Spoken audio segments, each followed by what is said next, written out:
Crecí creyendo que mi padre era un héroe, hasta que descubrí la otra familia que escondía a solo 10 cuadras de la nuestra. Esto es eco de Reddit.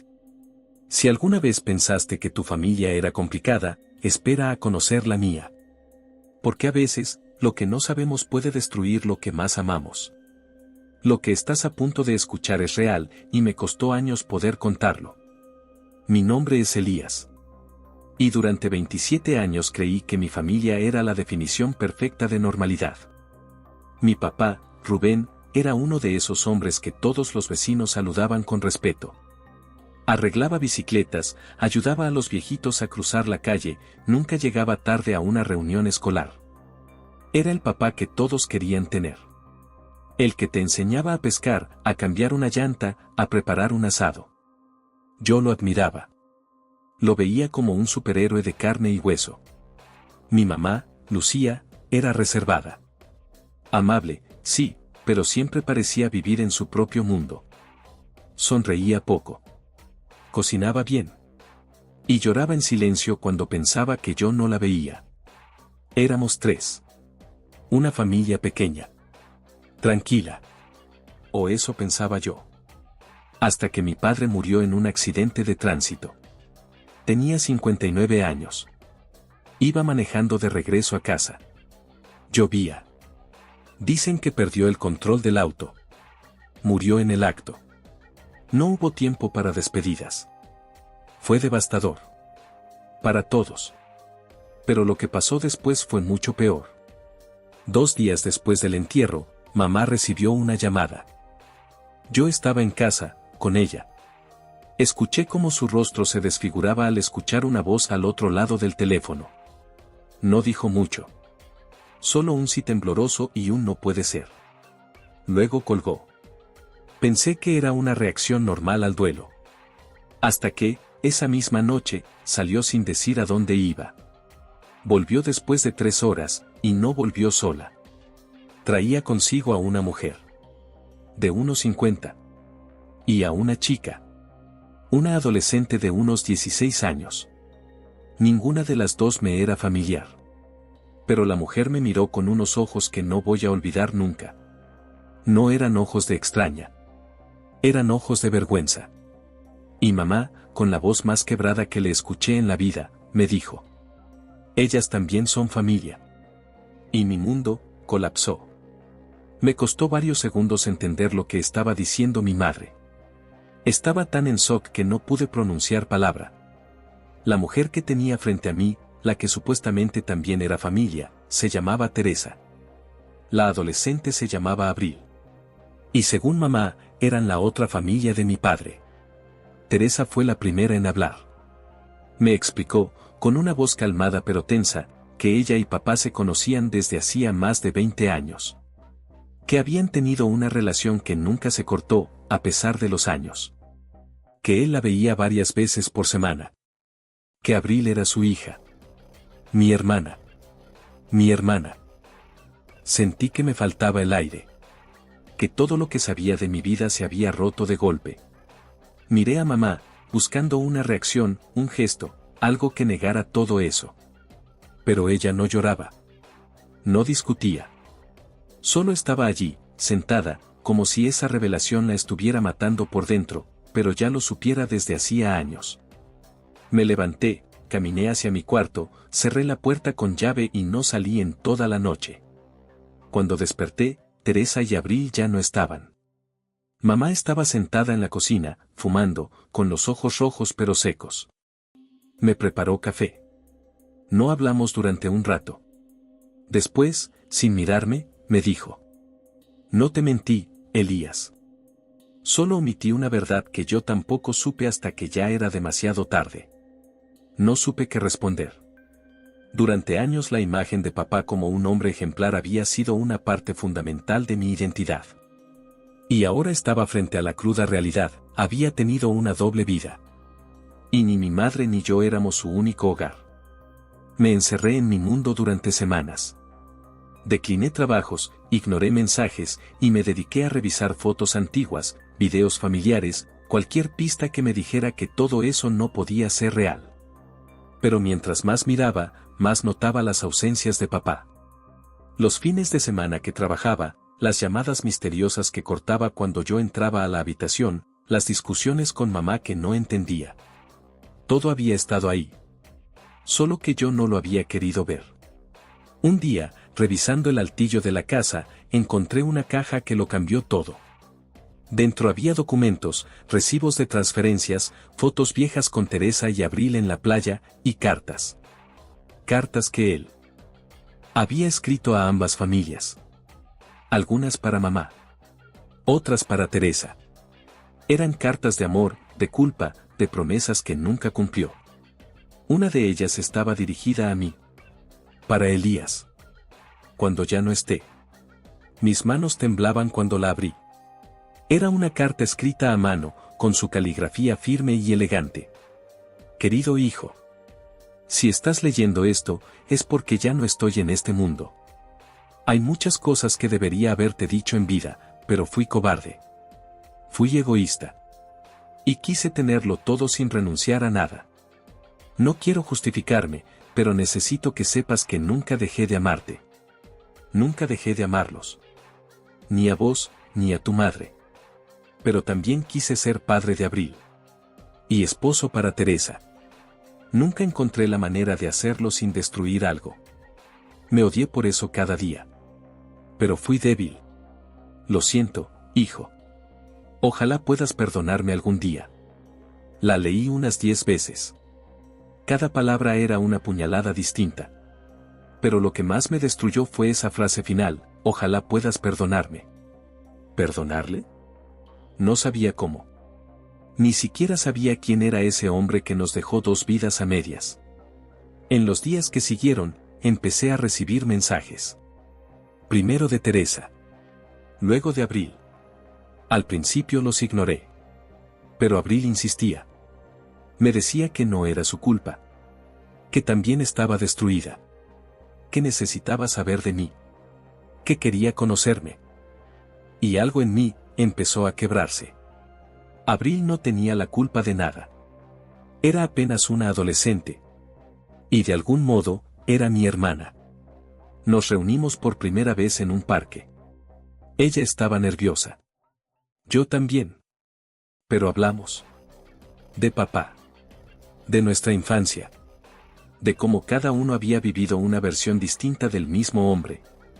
Ella me dijo que Rubén era un padre divertido, cariñoso, aunque muchas veces ausente. Que nunca pasaba las navidades con ellas.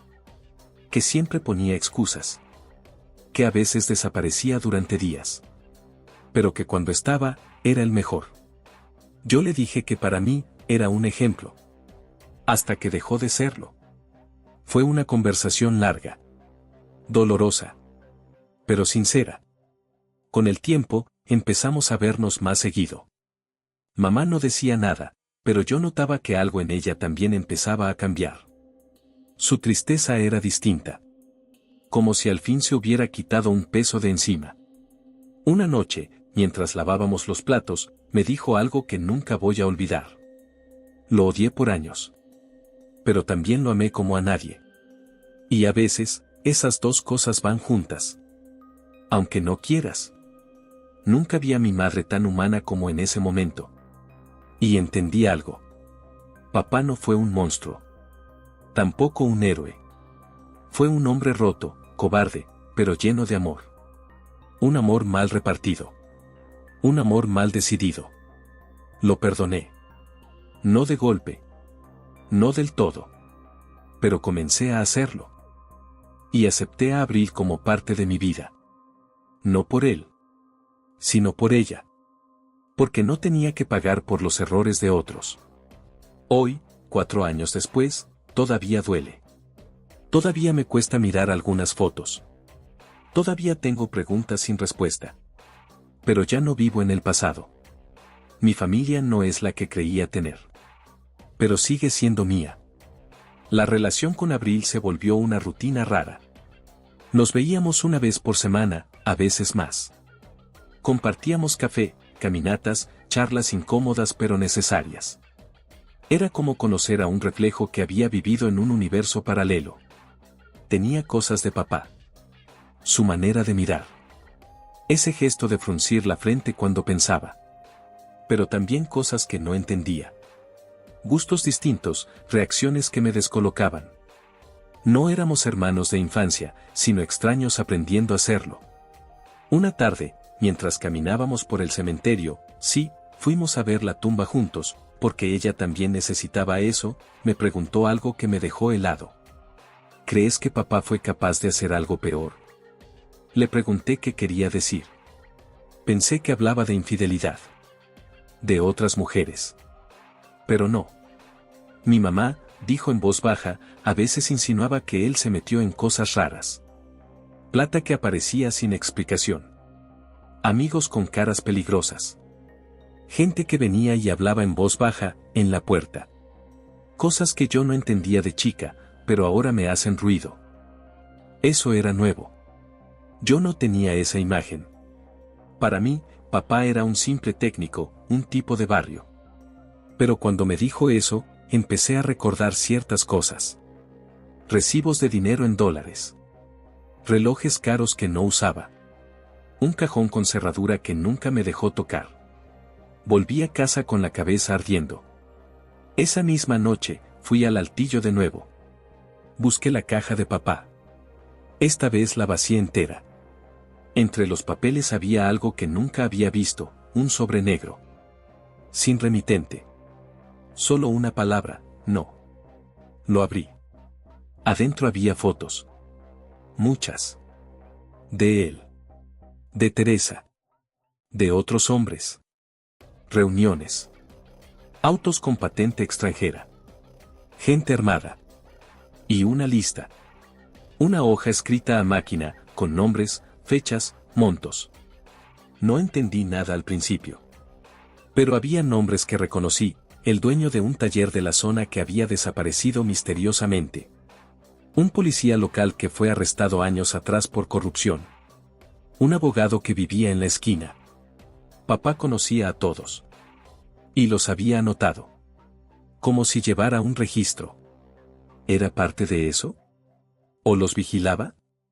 Sentí un vértigo brutal. Ya no era solo el dolor familiar. Era miedo. Verdadero. Llamé a mamá. Le pedí que subiera. Cuando vio los papeles, se sentó sin decir nada. Tardó un rato en hablar. Y cuando lo hizo, me dejó aún más helado. Rubén fue muchas cosas, Elías. Pero ante todo, fue leal. A nosotros. Y a otra gente también. Le pregunté qué significaba eso. Me miró con una expresión que no le conocía. Tu papá trabajó para gente que no podía rechazar. Hombres peligrosos. Pero no lo hacía por dinero. Lo hacía por miedo. Empezó con favores. Luego ya no pudo salir. Me lo confesó una vez, hace años. Me rogó que nunca te lo contara. Dijo que te mancharía. Quise enojarme. Gritarle que merecía saberlo. Pero no pude. Porque algo en mí entendió que lo hizo por protegerme. Pasé días obsesionado con todo eso. Busqué en registros, en noticias viejas. Y empecé a conectar cosas. Mi padre, el hombre perfecto, había sido también mensajero. Entregas discretas. Transacciones que no dejaban rastro. Lavado de dinero. Códigos ocultos en los apuntes que tenía guardados. Estaba metido en algo serio. Algo sucio. Y sin embargo, seguía siendo mi padre. No sé cómo, pero decidí seguir investigando. Fui al taller de uno de los tipos de la lista. Cerrado. Abandonado. Fui a ver al viejo abogado. Jubilado. Negó conocer a Rubén. Pero sus ojos decían otra cosa. Todos sabían algo. Nadie hablaba. Excepto uno. Un tal Luis el zurdo. Lo encontré en un bar de mala muerte. Tenía una cicatriz en la cara y los dientes amarillos. Me reconoció de inmediato. Sos el hijo del técnico, dijo sin mirarme. Pensé que te habías ido del barrio. Le dije que necesitaba saber qué hacía mi papá con ellos. Rió. No hacía. Solucionaba. Rubén era limpio, confiable. Un puente entre nosotros y los otros. Nunca robó, nunca vendió, pero movía cosas. Papeles, datos. Y protegía a los suyos. Le pregunté por qué se metió en eso. Luis se encogió de hombros. A veces no elegís. A veces alguien te debe un favor y ese favor se cobra con tu vida. Me fui de ahí con un nudo en la garganta. No pude dormir en días. Hablé con Abril. Le conté todo. Se quedó callada un largo rato. Después me dijo. Entonces no solo nos traicionó a nosotras. También se traicionó a sí mismo. Tenía razón. Mi padre vivió atrapado en una mentira que él mismo construyó. Amó doble. Trabajó doble. Ocultó todo para mantenernos a salvo.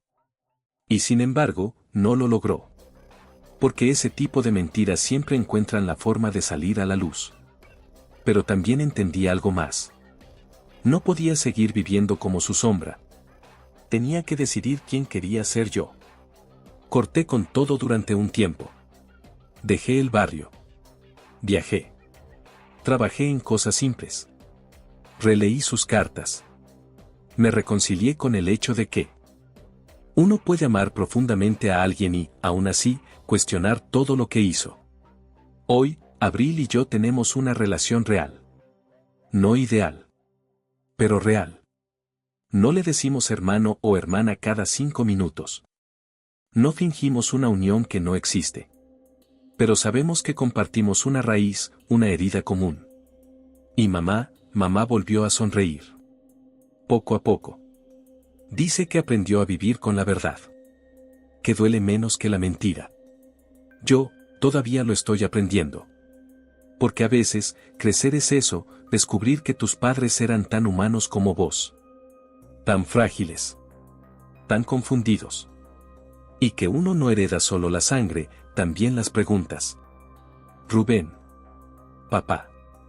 No sé si te perdoné. No sé si alguna vez lo haré del todo. Pero sí sé que elegí no repetir tu historia. Y eso, para mí, ya es suficiente. Pasaron 3 años desde que decidí dejar todo atrás. Me mudé a otra ciudad, más pequeña, más tranquila. Cambié de nombre en mis redes, cambié incluso la forma de hablar. Quería reinventarme. O tal vez esconderme.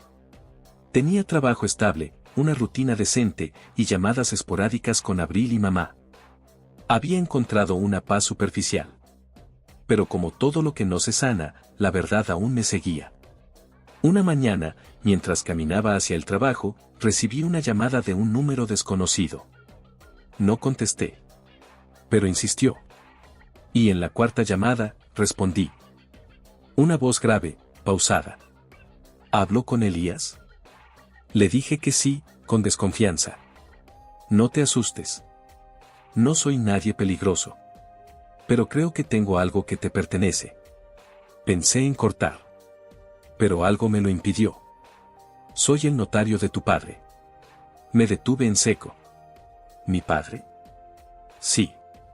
Rubén Salvatierra. Me dejó algo.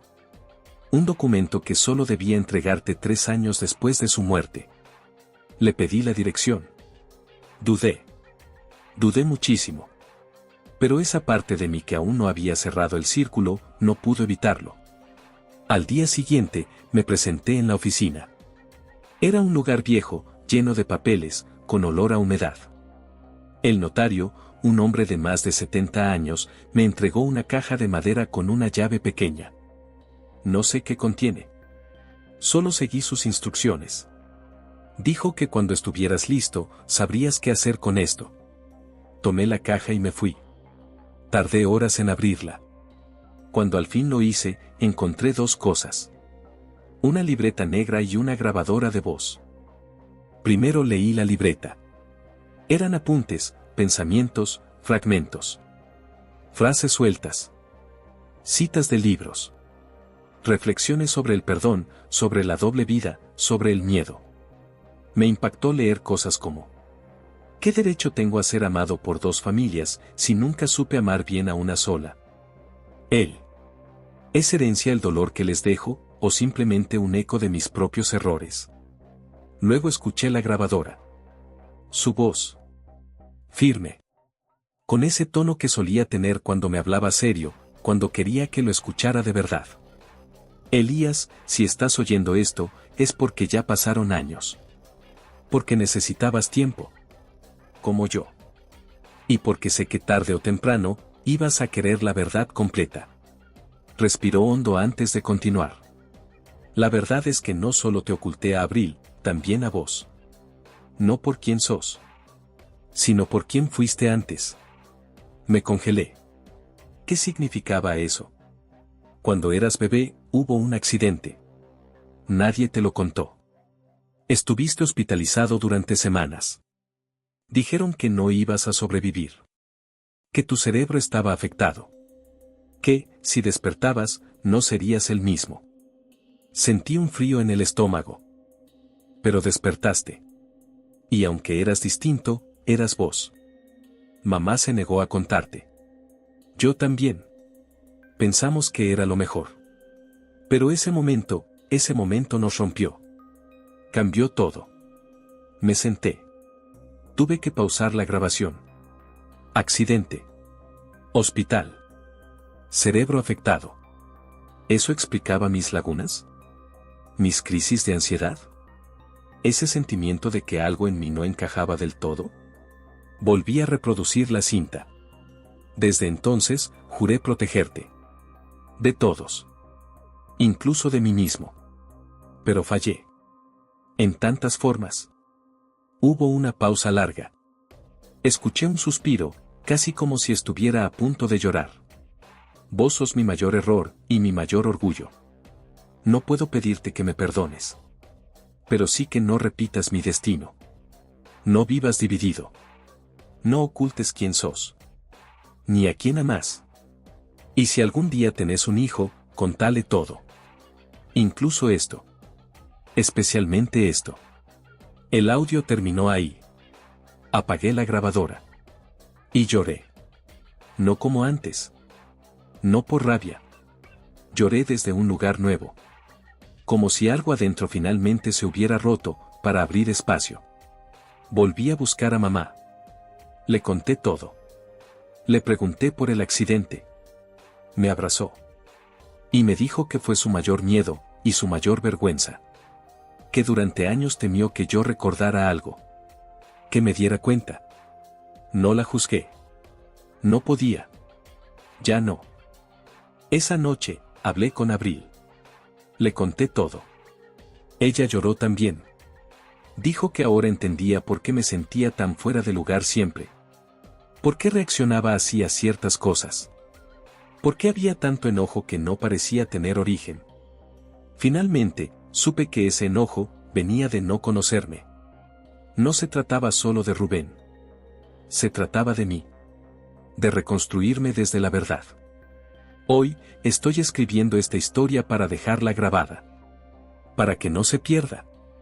Para que otros, como yo, no vivan a medias por miedo a mirar el pasado de frente. Porque sí, duele. Rompe. Pero también libera. Y al final, esa libertad vale más que cualquier mentira cómoda. A veces, la familia no es quien te da la sangre. Es quien se queda cuando todo lo demás se cae. Y así termina esta historia. Una historia de secretos que duelen más que cualquier herida física. De verdades que llegan tarde, pero que aún así logran cambiarlo todo.